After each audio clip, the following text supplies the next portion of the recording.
Hey everyone, Diana here from Toronto Platinum Realty Team. Welcome to another episode of the Real Financial Freedom Podcast.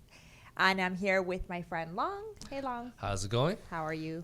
Great. Awesome. Did you hear about that cancellation project in Mississauga for pre-construction? Yeah, I think that's going to start happening with a lot of inexperienced builders. You're going to see a lot more of that, unfortunately. Unfortunately. What do you think are the best ways to avoid that situation? And how can people who buy pre-construction avoid, what are the steps, or what do you think are the red flags they may look for? Yeah, I mean, and this could happen in any market, but of course it's going to happen. We're in kind of unique times where inflation is at its peak.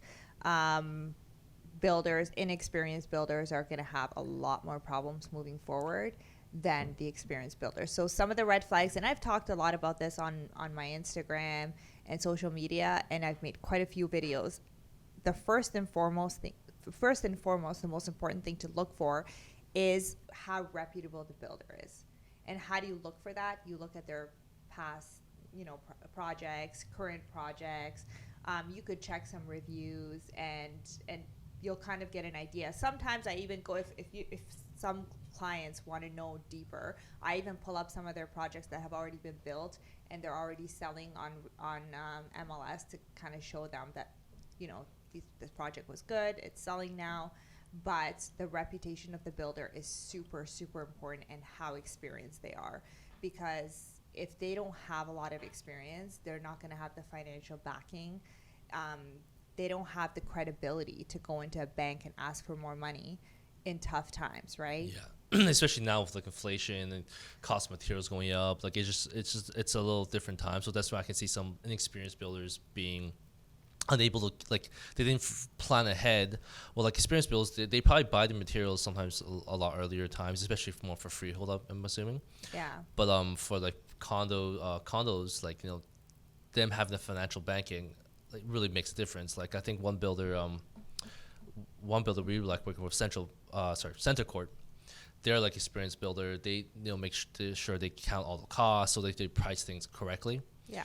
Well, I think some builders you look at, you're that they price way too low. I'm not gonna name any builders or any projects, but I know for one that it was way underpriced and they had to cancel projects, and that's why if you're an agent who has some kind of integrity, you always warn your clients, hey, this project maybe not the best idea for you. The price. Listen, you get what you pay for. So for everybody that's watching this right now, just to kind of give you an idea of what's going on, a lot of builders are now starting to either cancel projects, or they're going back to their buyers and asking for more money.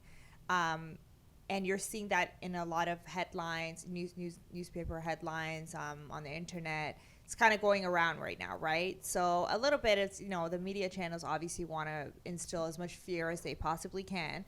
But what's happening is builders are not able to keep up with the construction costs with inflation. So they're having to go back to the buyers and ask for more money. So in one instant, they asked for $100 per square feet more. Yeah, that's insane. And these are 2,500 square feet townhouses, 2,000 square feet townhouses. So that's quite a bit. That dips right into your profit.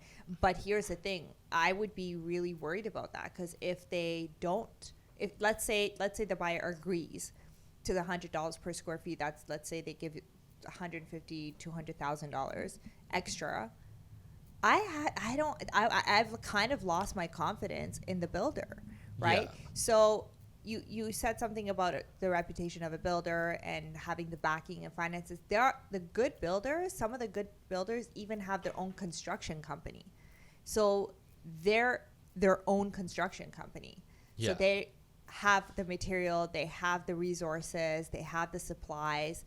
But unfortunately, that's kind of where we're at right now. And yeah, that's why you have to be super careful. I mean, you always have to be careful no matter what. You always have to be careful. Yeah. With builders, you always have to be careful. If something is too good and too cheap, I would question it. I would definitely question it. And that doesn't mean that all inexperienced builders don't make it. All of these good builders were inexperienced at some point. Mm-hmm. So we can't really assume that just because you don't have any experience that you're not going to be able to close on the project. But right now, specifically, with everything that's going on politically, financially, economically, we have to be really careful with the builders that we Exactly, decide to work with. more so than before, right? Because now with the rising costs, some builders might not, like the experienced might not have estimated things correctly.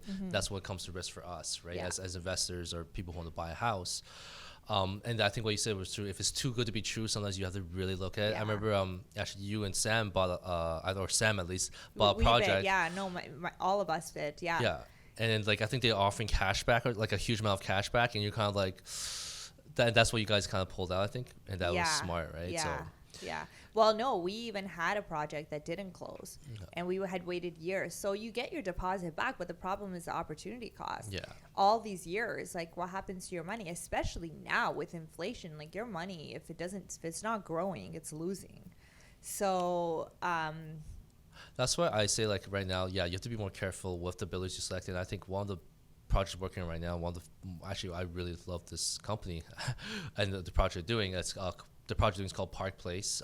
It's in Vaughan, and the builder is called Smart Living or Smart Centers. They're Their parent huge. company. They're huge, and they like every mall you see they build those commercial properties, Yeah. right? So one, their resumes, they're good, right? And two, they're a publicly traded company, so they can finance the entire project themselves and not worry. That's massive. Yeah, that means they're not even relying on banks. No. So they don't. So that's when like, hey, if you want to invest in real estate now, maybe you pay a little extra maybe for some of these reputable builders because it comes with the cost of. They have to. They'll go if they don't charge more. So a question that I get asked all the time is, why is resale cheaper? Price per square feet on resale cheaper than pre-construction? Because some people assume that if they buy pre-construction, it's cheaper, and it's not. Right? The price per square feet, sometimes it's higher, especially now. You're going to start seeing, because of the cost of construction, the cost of supplies, lack of inventory, you're going to see price per square feet go up a little bit, right? But you don't want to work with a builder that doesn't take that into consideration. That means they have not done their homework. That means they have not done their due diligence, and they're not factoring in the fact that they're going to have to pay more for supplies. So that's why you see that higher percentage. But not just that. Often we want to blame the builders for prices, for everything, cost of construction, all that. But it's also the builder, the permits, right? One of the reasons that construction takes so long with builders and there's delays sometimes is because of the city.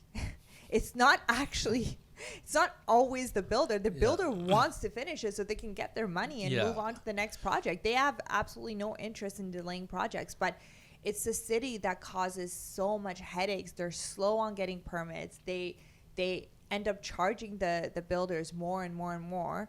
And so the builders have to take that into consideration to make sure that they're profitable. Otherwise, they'll go bankrupt, and there's no point. They'll lose money.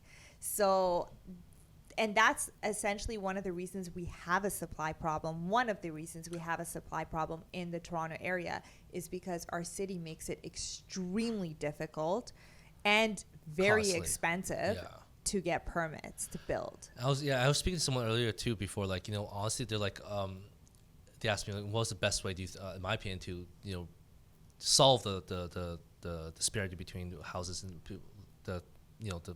sorry, some of the words there, but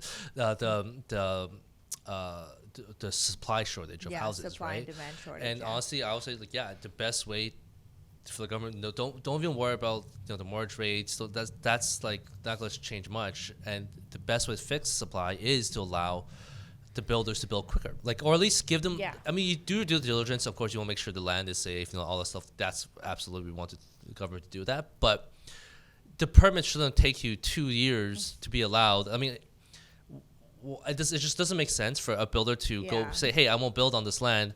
Great. Give me 2 years. And while those 2 years, I'm going to charge you extra while you wait for your permits. Then, obviously that cost, who do you think that cost goes to? It's going to go to the buyers. Exactly. If the builders have more profit margin too, they can also reduce the price maybe for down the road. But if they're paying numerous amounts of costs within the 2 years of being allowed to say to builder, then of course the cost will come to us, right? Yeah. And plus with inflation now too, is like there's extra cost of everything. And to put that perspective is, I met a friend who worked with the shipping companies, right?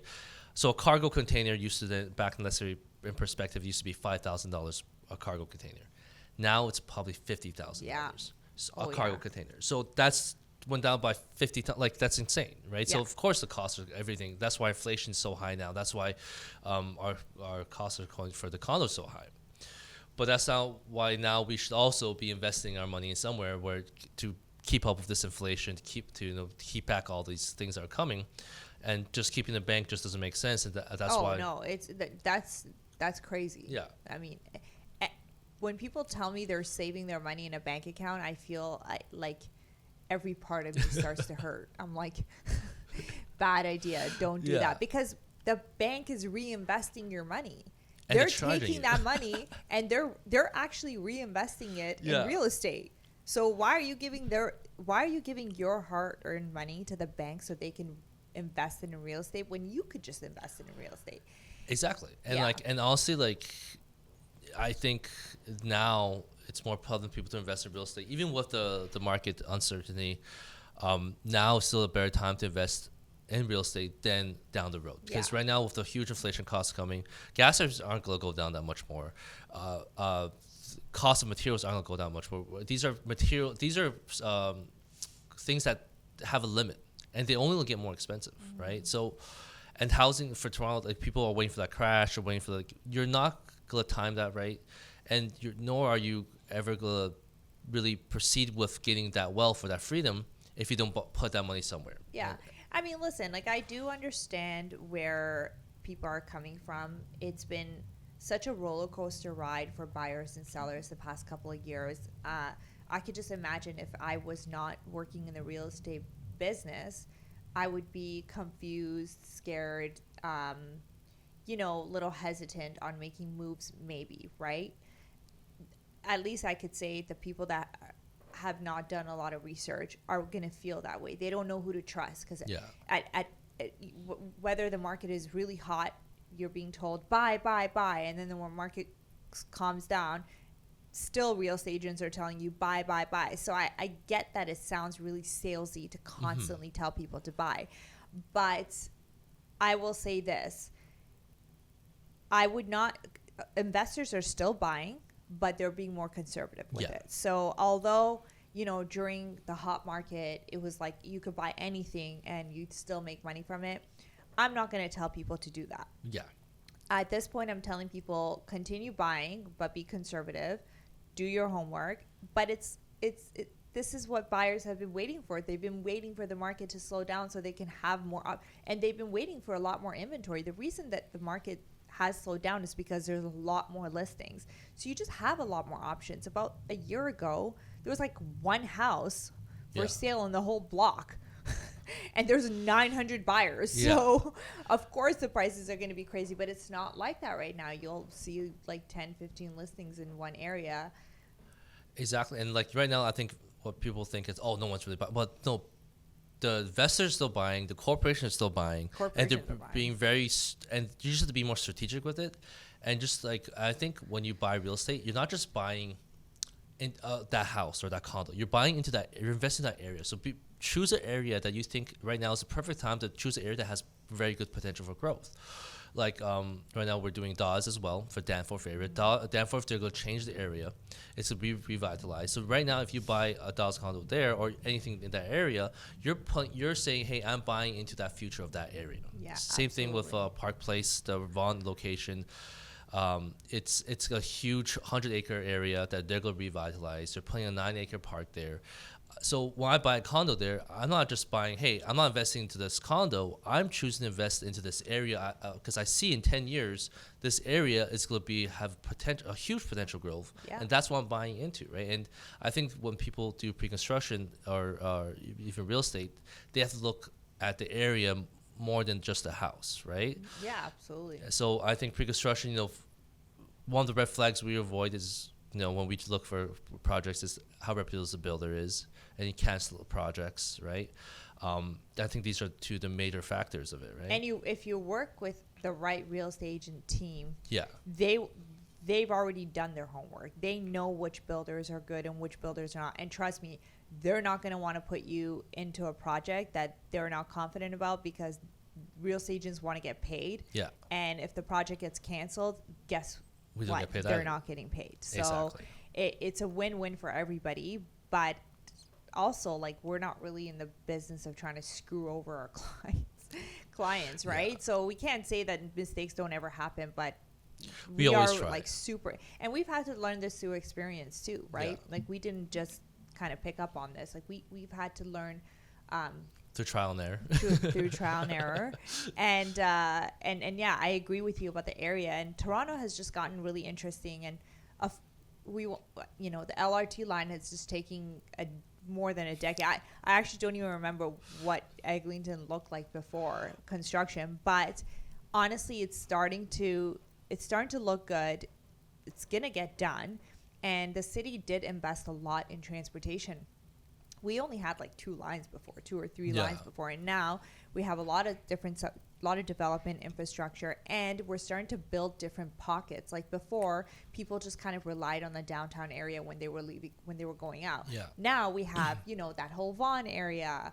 We have shops on Don Mills. We have Yorkdale. That Downsview area. Oh, yeah, that's another huge That's one. going to be huge. That area is not going to be the same, because when you go there now, it kind of it's like that massive field by Downsview. Yeah. Not much going on. It's just that that Downsview line. But that area, anybody who invests in that area right now is not going to regret it. That's the next, like, Young and Shepherd. Exactly. Like, and, area. and these pockets are going to help a lot revitalize the city. Also, maybe help with distribution of population as well within GTA. Yes, yes, we have a lot of agreed. like pockets of empty areas, not much. Yeah, and, yeah, And then it's that's a going to good bring point. more jobs, bring a lot more economy to us. So that's what it means about investing in real estate and into Toronto area. Like, you're investing into the future of Toronto as well. And there's faults of every city, but in the end, Toronto's still a great city. And then, there's so much potential for growth that we still have, especially Yeah. the Vaughan, Downsview area, Danforth.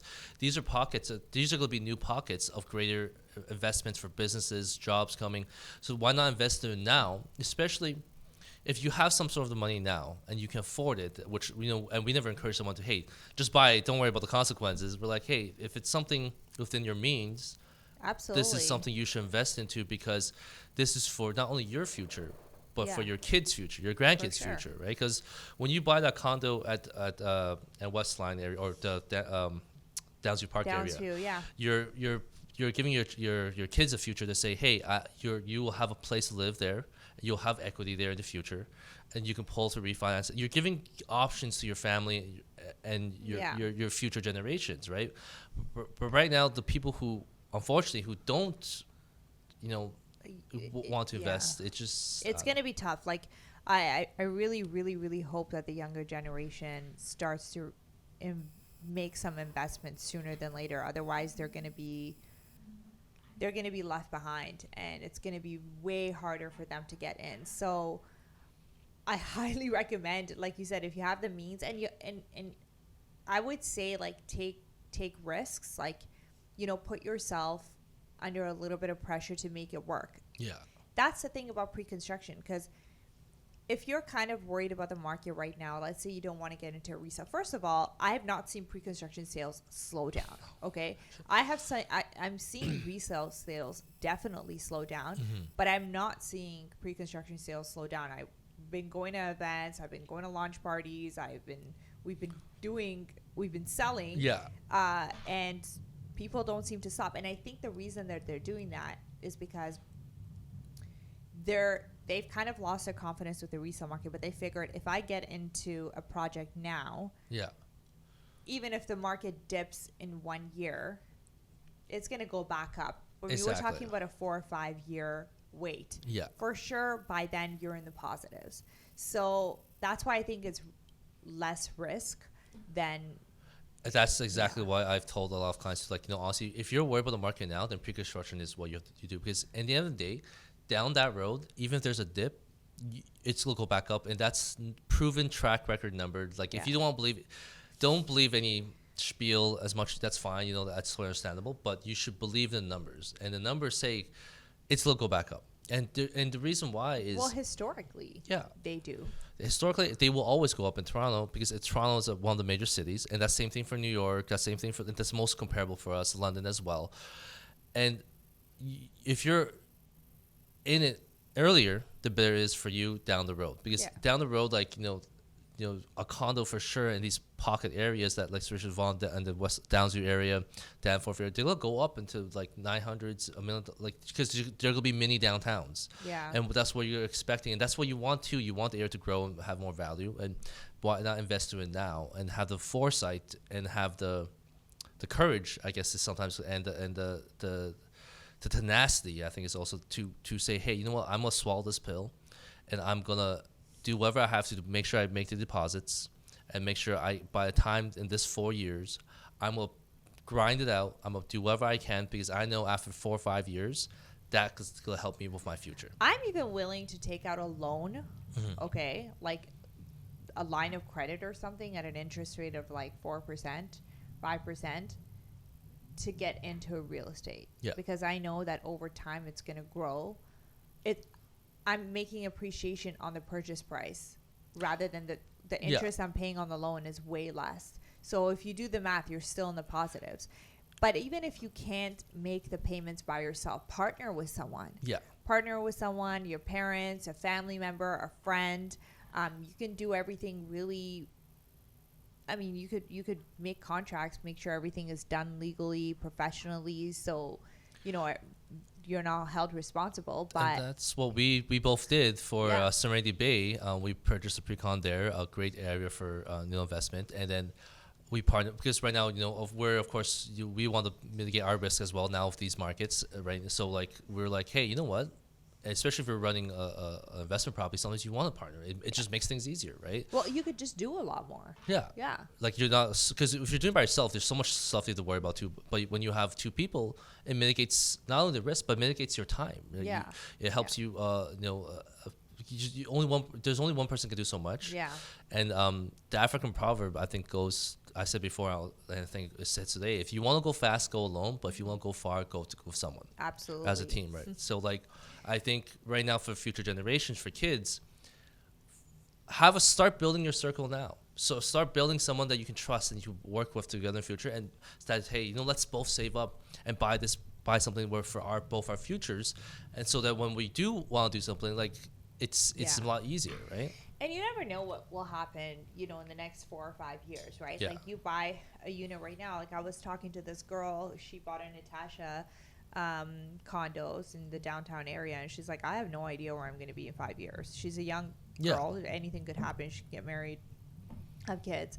But that's the thing about like the builders have thought of this stuff, right? And it's come up quite a bit. So you can assign to sale, you can rent it out. There's so many options for you. You're not stuck with it forever. And even if life does kind of change for you, it's nice to have that. It's a little piggy bank. You could say, oh, in 5 years my life could change, but guess what? I have this asset that has grown exponentially. I could either sell it, I could assign it, I could rent it out, I could do so many different things with it. So there's options. You're not stuck with it. And real estate, I think that's why I choose real estate over other investments. It's real estate is one of the only things for investments that gives you options, and it gives you variable ways of how to use it, right? Like renting out, as you said, refinance it, sell it. These are all 3 options you can't do with other investments, and this is why I think, and pre-construction especially, it gives you that time frame. Hey, I'm gonna park my money here while letting it grow. Even if I borrow, like you said, passive investment, right? And this, even if you borrow, let's say 4% interest, technically in Toronto, it's your real estate investment goes up by 6% per year. Minimum. I'm saying, like, this is like conservatively, Like, I'm like, this is like lowballing like a lot.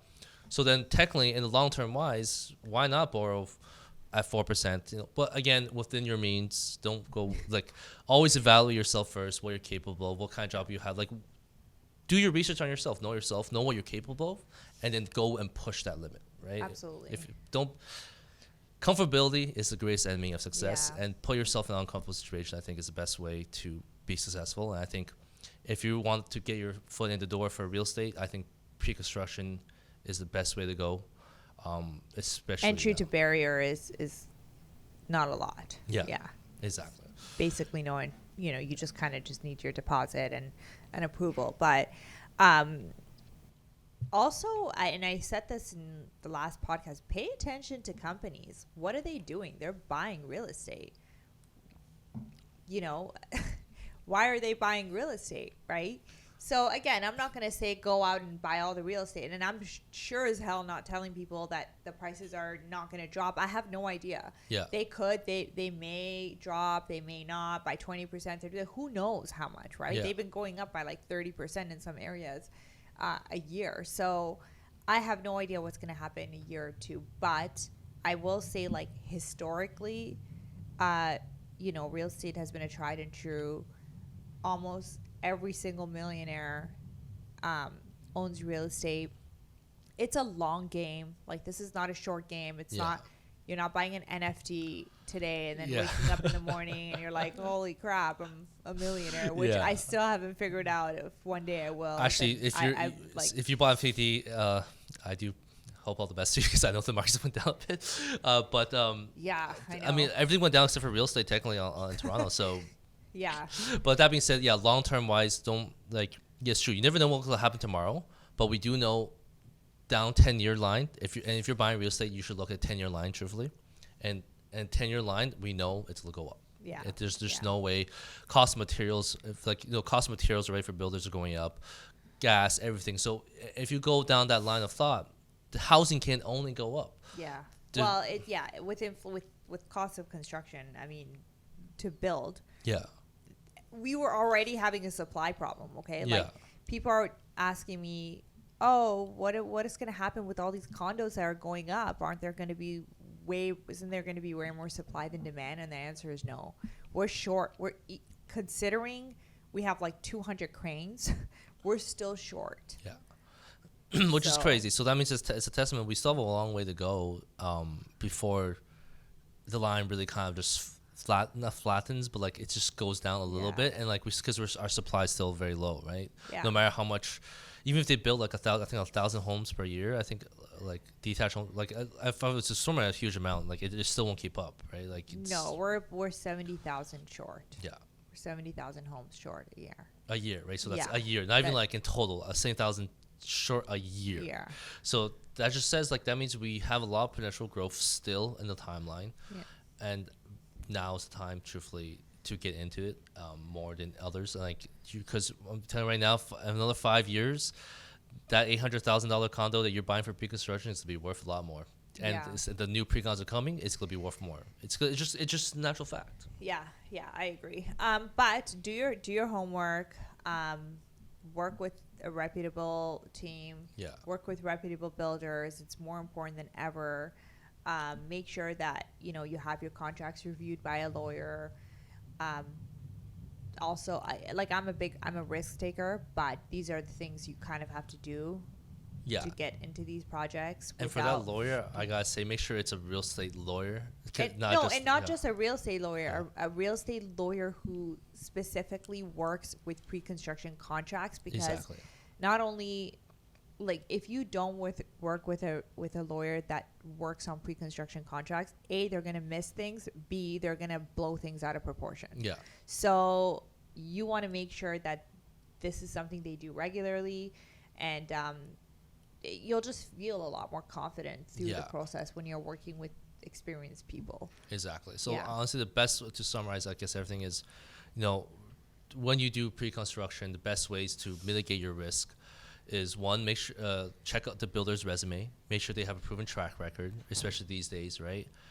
Two, work with reputable agents that will help you guide through one of the projects that maybe you think it's a really good one, but maybe there's still the risks that come with it that your agent will tell you. Yeah. And three, make sure the lawyers do your homework. Make sure you know what risks you can take. Google them. Google the builder, and you'll see if they have bad publicity, they have lawsuits, anything recent, right? Yeah. And you'll know if they don't have a lot of projects, like, I don't want to say that builder's not going to close, but you may want to just, for your first time, Yeah. you may want to Exactly. do something different.